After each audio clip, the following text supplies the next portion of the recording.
The ideal character. The Prophet of Islam led a life which can only be described as godly. He was the model par excellence for men in various situations and walks of life, as the Holy Quran says, "Verily in the Messenger of God ye have a perfect example for him who looketh unto God and the last day, and remembereth God much." Chapter 33, verse 21. O Prophet, lo, we have sent thee as a witness and a bringer of good tidings and a warner, and as a summoner unto God by his permission, and as a lamp that giveth light. Chapter 33, verse 45-46. He lived to the highest ideals of the Holy Quran and exemplified in his life the virtues mentioned in the Book of God. When his wife, Aisha, was questioned about his morals, her reply was, "His morals are the Quran." Conversely, when she was asked to explain certain ethical injunctions in the Quran, she did so by illustrating them from the Prophet's life and behavior. To say that he was sinless would be only a negative description of the man of God who had conquered all temptation and passions and lived only for the sake of and in complete accord with the will of God. Say, lo, my worship and my sacrifice, and my living and my dying are for God, Lord of the worlds. Al-Quran, chapter 6, verse 163. He was, as the Quran describes him, a mercy to all the nations. His compassion extended to friends and foes alike. Do you love your Creator? Love your fellow creatures first, was his advice to his followers. He felt extremely concerned at the depraved and corrupt state of the people around him. It grieved his heart very much when, as the head of the state, he had to pass an order of punishment on anyone for the sake of justice or for the security of the young republic. But for his own sake, he never even lifted his finger against anyone. When at a critical moment someone asked him to curse his enemies and persecutors, he replied, "I have not been sent to curse, but as a mercy to mankind. O Lord, guide my people, for they know not." At the conquest of Mecca, to give just one instance out of many, he freely forgave all his enemies who had spared no effort to annihilate him, his religion, and his followers, and were guilty of murder and persecution. He told them, "This day there is no reproof against you." Here is a practical example of the maxim, "Love your enemies."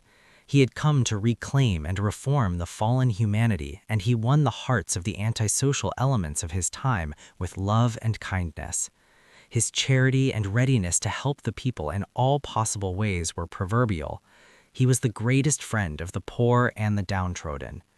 He strove all his life to lead mankind to the one true God, to make them godly, to rescue them from error, superstitions, and sins, but in inviting them to the truth, he faithfully observed the Quranic injunction, "There is no compulsion in religion." Chapter 2, verse 256.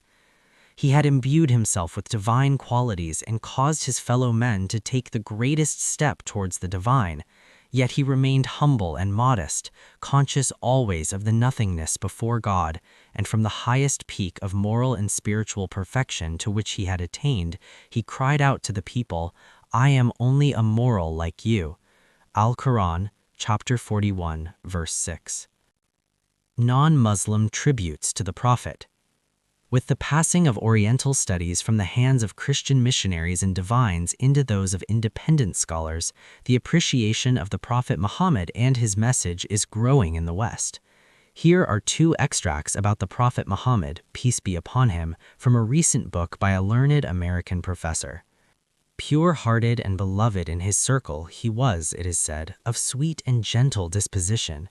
His bereavements having made him sensitive to human suffering in every form, he was always ready to help others, especially the poor and weak.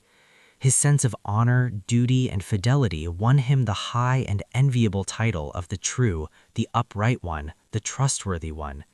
Yet, despite his concern for others, he remained removed from them in outlook and ways, isolated in the midst of an effete and chaotic society. As he grew from childhood to youth and from youth to manhood, the lawless strife of his contemporaries, the repeated outbursts of pointless quarrels among the tribes frequenting the Meccan fairs, and the general immorality and cynicism of the day, combined to produce in the prophet-to-be a sustained reaction of horror and disgust. Silently brooding, his thoughts turned inward. 1. Houston Smith, The Religions of Man, Mentor Books, p. 203. In an age it would be more acceptable format to begin the secondal part of the quote 2 lives down, charged with supernaturalism. When miracles were accepted as the stock and trade of the most ordinary saint, Muhammad refused to traffic with human weakness and credulity. To miracle-hungry idolaters seeking signs and portents, he cut the issue clean. God has not sent me to work wonders, he has sent me to preach to you. My Lord be praised, am I more than a man sent as an apostle? From first to last, he resisted every impulse to glamorize his own person. I never said that all his treasures are in my hand, that I knew the hidden things, or that I was an angel. I am only a preacher of God's signs. If signs be sought, let them be not of Muhammad's great words, the bringer of God's message to mankind, but of God's, and for these one need only open one's eyes. The heavenly bodies holding their swift, silent course in the vault of heaven, the incredible order of the universe, the rain that falls to relieve the parched earth, palms bending with golden fruit, ships that glide across the seas laden with goodness for man. Can these be the handiwork of gods of stone? What fools to cry for signs when creation harbors nothing else? In an age of credulity, Muhammad taught respect for the world's incontrovertible order, which was to awaken Muslim science before Christian. And this is how the well-known historian Lane Poole sums up the character of the Prophet Muhammad. He who standing alone braved for years the hatred of his people is the same who was never the first to withdraw his hand from another's clasp, the beloved of children who never passed a group of little without a smile from his wonderful eyes and a kind word for them, sounding all the kinder in that sweet-toned voice. Houston Smith, The Religions of Man, Mentor Books, pages 205-206.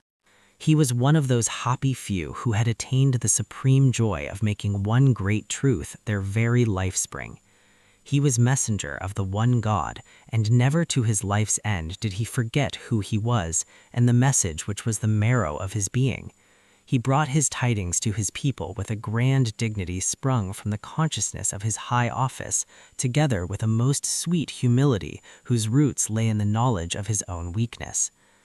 Major A.G. Leonard refers to the sincerity of the Prophet and the truth of his message in these words in his book, Islam, Her Moral and Spiritual Value. He must at the outset recognize that Muhammad was no mere spiritual peddler, no vulgar time-serving vagrant, but one of the most profoundly sincere and earnest spirits of any age or epoch. 2. Stanley Lane Poole, The Speeches and Table Talk of the Prophet Muhammad, Introduction, p. 29. A man not only great, but one of the greatest, that is, truest men that humanity has ever produced. Great, that is, not simply as a prophet, but as a patriot and a statesman, a material as well as a spiritual builder, who constructed a great nation, a great empire, and more than even all these, a still greater faith. True, moreover, because he was true to himself, to his people, and above all, to his God. Recognizing this, he will thus acknowledge that Islam is a profound and true cult, which strives to uplift its votaries from the depths of human darkness into the higher realms of light and truth. Finally, this is what Lamartine, one of the greatest poets of France, writes about the greatness of Muhammad. Never has a man set himself, voluntarily or involuntarily, a more sublime aim, since this aim was superstitions that had been interposed between man and his Creator. Major A.G. Leonard, Islam, Her Moral and Spiritual Value, pp. 20-21, 43. To render God unto man and man unto God, to restore the rational and sacred idea of divinity amidst the chaos of the material and disfigured gods of idolatry then existing. Never has a man undertaken a work so far beyond human power with such feeble means, for he had, in the conception as well as in the execution of such a great design, no other instrument than himself, and no aid except a handful of men living in a corner of the desert.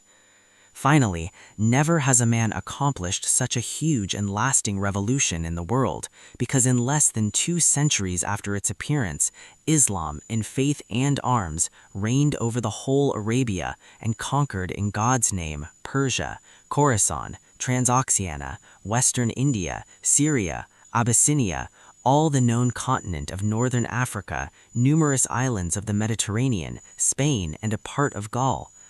If greatness of purpose, smallness of means, and outstanding results are the 3 criteria of human genius, who could dare to compare any great men in modern history to Muhammad?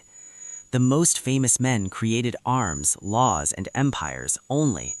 They founded, if anything, at all, no more than material powers which often crumbled away before their eyes. This man moved not only armies, legislation, empires, peoples, and dynasties, but millions of men in 1/3 of the then inhabited world, and more than that, he moved the altars, the gods, the religions, the ideas, the beliefs, and the souls. On the basis of a book, every letter of which has become law, he created a spiritual nationality which has blended together peoples of every tongue and every race. He has left to us as the indelible characteristic of this Muslim nationality the hatred of false gods and passion for the one and immaterial God. This avenging patriotism against the profanation of heaven formed the virtue of the followers of Muhammad. The conquest of 1/3 of the earth to his dogma, fifth miracle. Or rather, it was not the miracle of a man, but that of reason. The idea of the unity of God proclaimed amidst the exhaustion of fabulous theogonies was in itself such a miracle that upon its utterance from his lips it destroyed all the ancient temples of idols and set on fire 1/3 of the world. His life, his meditations, his heroic revilings against the superstitions of his country, and his boldness in defying the furies of idolatry, his firmness in enduring them for 15 years at Mecca, his acceptance of the role of public scorn and almost of being a victim of his fellow countrymen. All these, and, finally, his incessant preaching, his wars against odds, his faith in his success, and his superhuman security in misfortune, his forbearance in victory, his ambition which was entirely devoted to one idea and in no manner striving for an empire, his endless prayer, his mystic conversations with God, his death and his triumph after death, all these attest not to an imposture, but to a firm power to restore a dogma. This dogma was twofold, the unity of God and the immateriality of God, the former telling what God is, the latter telling what God is not. Philosopher, orator, apostle, legislator, warrior-conqueror of ideas, restorer of rational dogmas, of a cult without images, the founder of 20 terrestrial empires and of one spiritual empire, that is Muhammad. As regards all standards by which human greatness may be measured, we may well ask, is there any man greater than he?